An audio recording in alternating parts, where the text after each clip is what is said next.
His father had been big-boned and ruddy, with light brown hair and a heavy brow. His mother was pale and dark-haired, with a fine-boned face like a cat's. Faustus had his father's height, but he owed much of his looks to her, as well as the promised post in the army. She had taught her children her language, despite his father's objections, telling Silvius that she wanted someone to speak to in her own tongue when he complained that she was a Roman now. Being a Roman was much better than being a Briton.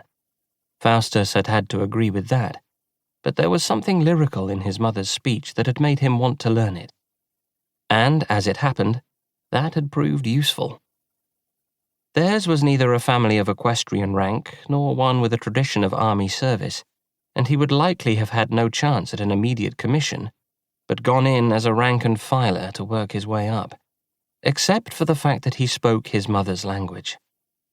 There was a need for British-speaking officers now that Agricola, new governor of Britain, was planning to finish off the conquest of that province. "All right, you lazy worms, take those jumps again, this time bareback. An officer who can't stay on his horse in an emergency doesn't belong in the army. Anyone who hasn't fallen off, line up for Pelham practice afterward, and then we'll have a nice march down to the harbour. You've got 6 months for me to turn you into centuriate material." Faustus took his horse over the last jump, and arrived still mounted, unlike a number of his fellows. If there was one thing to be grateful to the farm for, it was that he could ride practically anything. And any exercise, even a 20-mile march along the Tiber to Ostia Harbour and back, was better than a life spent trying to be the brother who had died young, the one who should have inherited the farm, the one who had wanted it. Instead, Faustus now served a great empire to which everyone from the seal people of the northern islands to the little djinns of the eastern desert paid fealty. Or so he was told daily during training by Mucius, a muscular centurion who looked as if he had personally conquered all of it, though he had perhaps exaggerated a bit about the northern islands, now the goal of Governor Agricola's campaign. There was only one small fly in his wine cup. On his first night in the training barracks in Rome, Faustus had been too exhausted to move, thanks to Mucius, and too excited to sleep. The combination induced a dreamlike haze, in which he imagined what his father would have had to say about it all, and, possibly as a result, saw his father standing at the foot of his bed.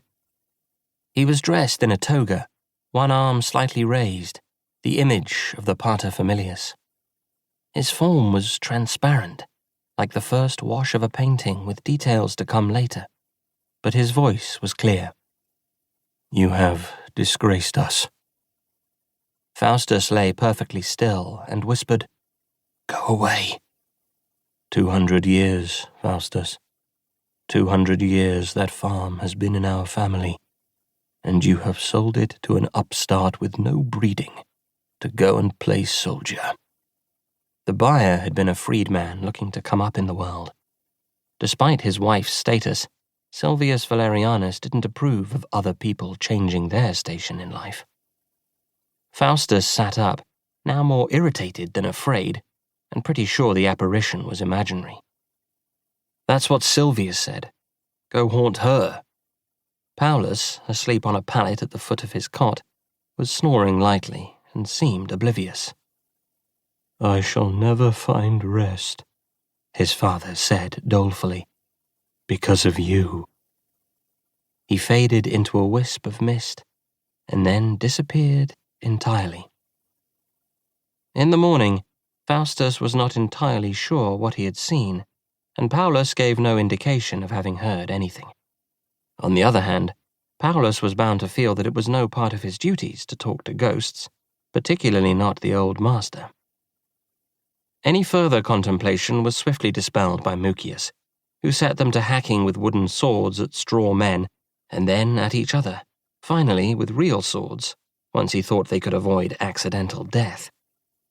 They learned to shoot a bow and arrow and use a sling, on the theory that an officer should be able to do anything that the men under him might be trained to do.